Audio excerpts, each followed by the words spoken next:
at this point, we've talked about a lot of how we felt about the episode. So we don't have to rehash everything. There's clear feelings here of, criticism that we all have. I think we as a crew make up a wide spectrum of how we felt. Oh, wow. Overall, I'm waiting until the final episodes to figure out how I feel big picture, but I definitely think in this group, I probably felt the best. I think maybe CC was the middle, and then Sarv was kind of the major disappointment of it. So And full of transparency, we all make up a range of fans too. Like mhm. Sarv is someone that's been here from day one, has watched the show a million times. I've been watching for 2 years.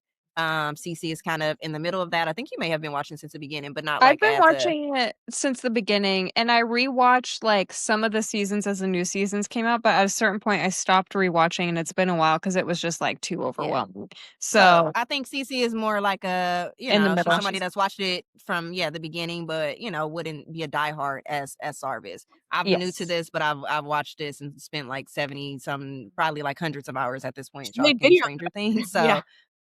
So, yes, I'm making videos about it. So, I think we give a wide range and we had different feelings. So, I think let's jump in. We've talked a lot about it. I don't know if there's much to for me to add, but who'd like to go Are we first? well, Like our general yeah, this is the the general. general. Go ahead, Cece, you can go. Yeah. So, sorry, I'm gonna say what we were talking about, like, at the beginning before we started recording. As far as, like, the plot goes, at least so far what they've showed, none of it is super surprising, but I feel like that's a good job on their end in the sense that they did say, like and they've said multiple times with each season, like, if you pay attention, there's foreshadowing that you can catch. So it's like, Mhm. they can't at this point I mean, they can, but then people would be pissed, but it would be weird if, like, the plot was just all of a sudden out of left field. So I don't necessarily wanna be surprised by the plot, I wanna be surprised by, like, the suspense, the stakes, and the characters. And maybe, like, losing certain characters or not losing, like, who's gonna die, like, that's which apparently they've gone back and forth on saying there's not gonna be deaths or there is gonna be death whatever. So who the hell knows what's happening with that? But I feel like so I like that it was in that sense Mhm. predictable, and I feel like that's why people were saying like, "Oh, nothing really happened," and it's like, well, because people have been trying to guess the plot so damn much because they said the foreshadowing, people kinda spoiled it for themselves, which I think goes back to me just telling them they should have just shut the hell up and not said And the anything. play.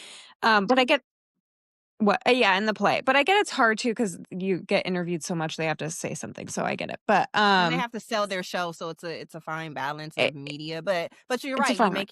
you make your own bed.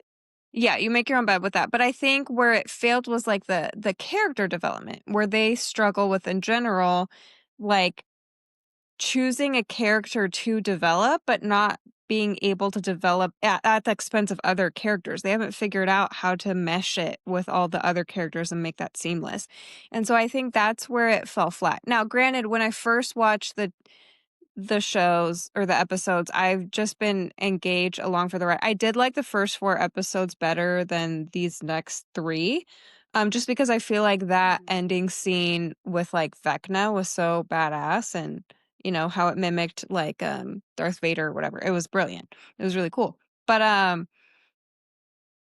so where was I going with that? But I feel like for these 3 episodes, I was just kind of along for the ride, and I kind of like I said, I take a while to marinate. So I was able to just enjoy it and just sit and enjoy it, and then it wasn't until I was, like, debriefing later where I was like, "Where the fuck is Mike? Like, he's, like, a main character. Where is he? Or Elle's the main character. Like, we're missing on these main characters, and all of a sudden they're, like, completely sidelined." Like, so hardcore that it's like, "Wait, like, they were such big central people, and, like, that's kinda weird that they're, like, barely at the part of it?" So, that was where it was like, I'm not necessarily mad about what you did with the characters that you showed per se, but it was just that you did it at the expense of the characters that I feel like we should have been seeing. That's I guess that's where I land. Yeah. I Mhm. think I'm gonna leave room for a rewatch, Mhm. like, all of it is done because I think I was just more yeah, I liked the first 4 episodes better because I knew we had so much more to go, and I was like, "Perfect, these are, like, the builder episodes." till we get more, and then everything just became a builder episode. It's like one Mhm. long 7 episode just plan. Everything's a plan. There's like 700 billion scenes of one character trying to explain one plan to 700 other characters, and I'm actually not getting anything of substance. And I know that's a big mark. I know we did get like some substance, but not And yeah, I got some not as words on much it. as I wanted and not what I was expecting, especially not from this show. I think that's the part that as a longtime fan is feeling kind of like a weird betrayal. It's like I already knew I had to keep my Mm. show ending. I already knew that. I was already, like, setting up for that, but now I can't even, like, fully enjoy it and say goodbye to it, leaving room for the finale. I'm just saying there's a lot they have to do in the finale. There's a lot of things Mhm. that have to be done in the finale, but There's a lot stacked there's a against lot them. stacked against them. But, like, Yeah. it's already hard for me to say goodbye to these characters, like, especially Lucas and, like, Mike and Elle and Max and Steve and Dustin, like, and I feel like, "Oh, you're not even really giving me a chance to say goodbye to them." Like, I I'm not really seeing them. Everything's just a plan, everything is just something to drive the plot forward, and I'm really missing the character development. I think when the first 4 episodes came out, I was like, "Yeah, it's, like, a little bit more plot driven than I would've, like, preferred," but I was talking to V and I was like, "But I understand, and I'm not mad at it." A lot of people were mad at it, and I was like, "No, I feel like this actually Mhm. makes sense." But then everything has just felt more plot driven than character driven for me and for, like for when I compare it to, like, older Stranger Things seasons where I did feel like things were plot driven, but also very, very character, driven. So, Mhm. there's, like, Yeah. a review that came out, I guess it doesn't really say it does say the name, I think, but I don't know. I felt really seen by it, so I kinda wanna call it out and read a little bit of it, if that's okay, but I Mhm. don't know if I should call out the person's, like, username. It's by Jackie572. Um, Mhm. so it says Stranger Things season 5 feels like a show that didn't know when to stop. What was once a tight, nostalgic sci-fi horror series has finally collapsed under the weight of its own hype. Instead of delivering a I've seen satisfying this. conclusion, yeah, I sent it to you. The final season drags Yeah. itself across the finish line with bloated episodes, recycled ideas, and emotional moments that feel forced rather than earned. The biggest issue is pacing. Nearly every episode is overlong, stuffed with unnecessary side plots that go nowhere. Characters wander around giving dramatic speeches about friendship and sacrifice, but very little actually happens. The sense of danger Mhm. that defined earlier seasons is mostly gone. Deaths feel predictable, and major characters are wrapped in obvious plot armor. When the show tries to shock you, it feels calculated instead of terrifying. The writing also leans far too heavily on nostalgia instead of letting the story move forward. Season 5 constantly reminds you of how good the earlier seasons were. Flashbacks, callbacks, and reused musical cues feel less like tributes and more like distractions from weak storytelling. New villain mystery Mm. and the menace of the Demogorgon or Vecna, making the central conflict feel strangely hollow for a finale. Worst of all, character arcs are mishandled. Some fan favorite characters barely change, while others make sudden decisions that contradict years of development. Emotional moments are dragged out with slow motion shots and swelling music, but they rarely land because they feel manipulative rather than genuine. In the end, Stranger Things season 5 doesn't ruin the series, but it doesn't elevate it either. It's an over Mhm. self-indulgent finale that mistakes length for depth and nostalgia for substance, leaving a once great show to fade out instead of going out strong. I thought they made a lot of good points. Um and I'm me because I have to be a little hopeful. I'm leaving hope for the finale. There's still a lot that can be done in 2 hours. I think I just have to make peace with not getting so much that I thought I would get again because they kept saying, "We're going to season 1 dynamics." Where's my season 1 dynamics? Where's Ellen Dustin? Where's Ellen Lucas? Where's Ellen Mike? Honestly, I'm not getting any of my season 1 dynamics. And I Mhm. just why'd you set me up for failure? And the Mhm. only thing that has ever felt like Stranger Things in this season has been Steve and Dustin. They're the only ones that have gotten me to, like, have that feeling, and Mike's optimism, and then Lucas and Max's thing outside of them cutting to Mhm. random people that don't need to be there. Yeah. So, Well, yeah, that's it. That's all I got. I thought that was very succinct, so, and I know I kinda said a lot, but yes, Cece, go ahead. Well, real quick, B, before you jump in, because while I remember, it also, and I think we all talked about this, but wait, hold on. Before I get to that thought, I will say, besides all of this that we have been critiquing, Vecna or Jamie Campbell Bower or Bower Campbell, whatever, however you say his name, is not one of them. Like, he's a phenomenal villain. Like, Henry one, That Vecna, everything that he was in, phenomenal. Loved it. I loved, what was the other thing? Like, when he caught Derek in the woods, that scene was really good because you got to see Oh him yeah, I still forgot as to say like that. Yeah. Henry, yeah, but then still getting villain-esque instead of just being creepy but overtly. I thought that was like a brilliant, I loved it. he's a Um, character. I am getting tired of the usage of, like, "It is time, we begin now," but nothing happens.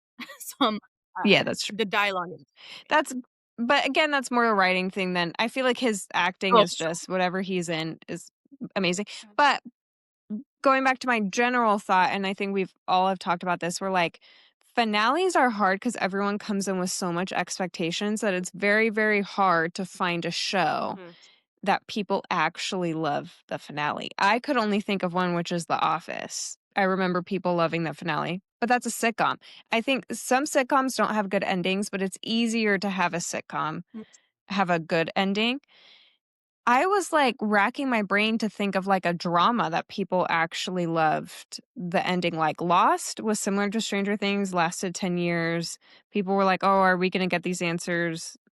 The way they answered it was terrible and people hated it. Vampire Diaries wasn't good. Pretty Little Liars wasn't good. So it's like it's hard to, when you've shocked people so many times, it's hard to do it again. mhm, And so I also feel like there is a little bit of level of like not having like low expectations, but also kind of having low expectations because it's like we're probably not going to get all that we want. And it's kind of hard to do that in a finale while still answering everyone's questions about all of the like sci fi stuff that they've put forth. So I there's totally also agree. that. I just wish that they would've Yeah. done the plot. I think the plot some of the plot stuff, Mhm. the heavy plot stuff where they're trying to explain things could have been Mhm. done in earlier seasons, so we're not, you know I don't think that's what is saying. I think she's just saying big picture. And Yeah. we did have these conversations separately. I do agree. I think ultimately you just yeah, you're just not going to be able to make everybody happy or very many people happy. And I think sometimes like writers have this idea of what they want to do and their vision, and sometimes it doesn't match what the fans want. Like clearly they have this vision of Will. And Will was always meant to be bigger than we all ever expected. And if you're a Will fan, then I guess you got what you want, maybe. you know I don't know. But clearly like he was supposed to be like this major thing, which is not what we would have drawn up for the show. And I Mhm. just think, it is hard in general, but CC is right. We talked about that. And it's like Game of Thrones was another big one that was like this Yeah. smash hit. It's ranked as one of the best TV shows of all time. And yet, like, most people hate the ending of that show. So it's like Yeah. most of the time people don't like finales. That's just what it is. So and Mhm. maybe I've talked to both of you guys, but not with Sarv extensively. But something hit me as I read reviews and as I heard a little bit of Sarv's thoughts, where I was like, I think, and I read some more reviews that got some other interesting thoughts. I do think there is a dynamic of people who have watched the show from the very beginning and them having a lot of care for these characters and these big expectations. I think maybe why I'm able to be maybe on the more positive side of the spectrum that we're on is that I don't even know that I have like consciously a low expectations, but I think I'm just along for the ride. And I think because I'm along for the ride without everything that kind of weighs into 10 years of watching a show, I'm able to enjoy it. Like, I think they can still upset me. Don't get me wrong. Like, if some people die that I don't want to die or some things happen, and I still have criticism myself. So it's not like I'm like this blank of emotion, void of emotions. But I think I was able to kind of enjoy the ride more so the people who have invested a lot, because for those people, they're like, this is my last time with these characters. And they're thinking that every moment while I'm just kind of in the episode. So I think there is a dynamic of that going Yeah. on. So I think you're right when it comes to the final episodes. But as far as like, yeah, I think what I thought I enjoyed these episodes more than the first four. I think the first four were clearly more builder episodes than these. Episode 5 and 6 were really, really good episodes. I think episode 7 kind of slowed down. And it wasn't until the next day when I think Sarv texted me that I was like, oh yeah, what happened in episode 7? I was I like, did I watch that? I'm like, "Did Yeah, you she not texted me and I was finish?" like, and it took me like 12 hours to respond because I was like, wait, did I? I did watch that episode, but I think that speaks volumes that I couldn't remember that I watched the episode. So I didn't think the episode was trash or anything, but I couldn't remember the episode. So, and Sark brought up a great point for an episode that's about to be before the finale. That's not great. You can't, to me, 5 and 6 were really good and we were heading up and I was enjoying myself. And then, like, I think it kind of plateaued. Some people might argue it even fell off on episode 7, and that's not great heading into a finale. Some things that they did, I just don't think it landed. And that's okay for people to Mhm. criticize it. I'm just not where other people are. I think they thought they were building suspense by making you think you were getting somewhere and snatching it back each time. So they thought Mhm. that they were building suspense by putting them next to that window, and then Vecna comes and they choke, and Holly and Max have to go back. They thought like giving you that peak and snatching it back was going to build intensity for you. Letting Holly go and then snatching Holly back, they thought that was going to build intensity. It it fell flat, so it didn't work. And sometimes you swing and you hit, sometimes you swing and you miss. And I think Cece is right in the fact that like, yeah, this is hard work, and they're not getting an A right now, right? Like they're trying, and you just didn't get an A. But I think from reading the criticism, I feel like some of the stuff that people are throwing out there is a little unwarranted in a way. Like you're upset, you're okay to be upset that you didn't see anything, like see everything you wanted to see. But I think because people are taking that, they're making it into these were bad episodes when I think these episodes were flawed, but I don't think they were bad episodes, you know? Mhm. And I think even Cece said that. She was like, oh, yeah, actually, when I was watching the show, I felt actually good and I was enjoying the ride. And it wasn't until I sat down and thought about all the things that I didn't get that now and I was upset. And I think that can Mhm. be kind of confusing and make people review things in a way that's not Mhm. matching like the reality. Mhm. And that kind of annoys me. Yeah. Mhm. My only reply to that would be I saw something about well, one, I agree. I do think a lot of we've talked with like the Stranger Things fandom. It's yeah, the media literacy. It's a mixed bag. It's It's a mixed really mixed bag in this. bag. This, yeah, So, I think it's also like um, the false promises of the creators. I mean, when I say I want character moments, it's because they keep telling me, yeah, the multiple interviews throughout the years, especially for this season, yeah, like our action scenes and everything is really great, but people are really here for the characters. And I was like, yes, I am really here for the characters. Oh, we're doing a lot of season 1 parallels. Okay, great. That stays being my favorite season for multiple reasons. Or they'll be like, just one of your and we didn't get a lot of the boys together so those far, so they lied to us on that. We haven't seen the group of the core. no. You know, they gave us our they gave us a Max and Mike moment. They gave us a Mike and L moment. They gave us a Will and everybody moment. We're continuing to see Hopper and L Oh, a lot of times moments. it's the feeling. Like, I get a certain feeling when I watch season 1. And so for you to be like, "We're calling back to that," I'm not really getting any of that feeling except really specific moments. So, um, that's that piece of it is really important for me. Stranger Things has always felt really special and really, like, magical to me in the bonds between those kids, and all I'm seeing is Mhm. these Mhm. kids just being in a room with a lot of people and giving plans and not any, like, true substantial moments between them. I mean, that's why I liked volume 1 a little bit. I'm leaving room for my mind to change, but volume 1 a little bit better is because I felt like Lucas and Mike's bond was carrying a lot for me in that volume, and so it's just missing that. And for people who like Dustin and Steve, that carried them in this. And for people I who think like, that carried that for them. Dustin and So Steve fans stay winning, and you know what? You guys deserve a medal. I am a Dustin and Steve fan, but there's people that are like, "I don't care about anyone else but Dustin and Steve," and y'all won. Whatever war we were fighting, y'all won.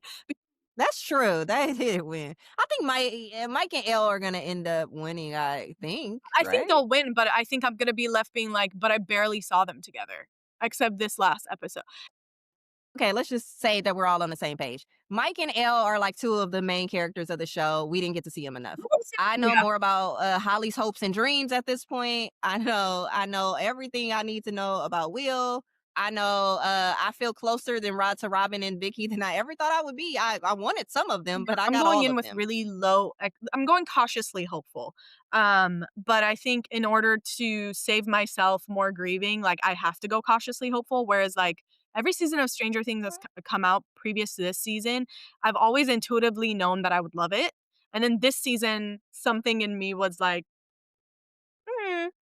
I just think season 4 was so good, I never thought that I would feel it's just not realistic. Like, season 4 had, like, almost every episode you were, like, feeling something kind of intensely. I just didn't think they would be able to replicate that. I didn't think it would be a bad season, and I don't think it's a bad season. I just didn't think they were gonna be able to do that, and I think people are Mm, chasing that yeah. feeling, and they haven't got it, so they got a B. That's what I'm giving them. What are you grading this, CC? Uh, ask me after the finale, the final No, my episode. grade might change. Yeah, My grade we're might living change in after the fear. finale. What's your grade right Uh, now? B. I'll say B. Okay. I'm Seth? gonna go with the original audience score that I thought was fair, not the one that's at 58% right now that is unfair. I would go with the 79. I think I feel comfortable with the 79 for this season. I was debating Fair? like a high C or a low I'm B, but not I'm gonna be generous and go low yeah, B. I'm not gonna give them a B. Not yet. Yeah, I think I'm Okay. probably like I'm probably like at 80, somewhere between 82, 84, somewhere So in we're there. not way off Um, from we're not, like, that off. no, we were always closer. Mhm. We make up a tight Yeah, spectrum. It's a tight yeah, spectrum. We don't make up a big yeah, spectrum. But I appreciate you yeah. guys breaking down these episodes. We'll come back at a different time Yes. to talk more. We did leave out a bunch of Steve and Dustin. It's not because we don't care about them. It's actually because we care about So them the much. most. And we think that the things that happened in there was like really beautiful. We think that there's dynamics that we can break down as mental health professionals to really talk about Yes, all the stuff that was revealed there. So we'll be back to give them shine because they are the winners. So we're gonna let the winner shine. yes. All right. Okay. All right. Thanks for joining.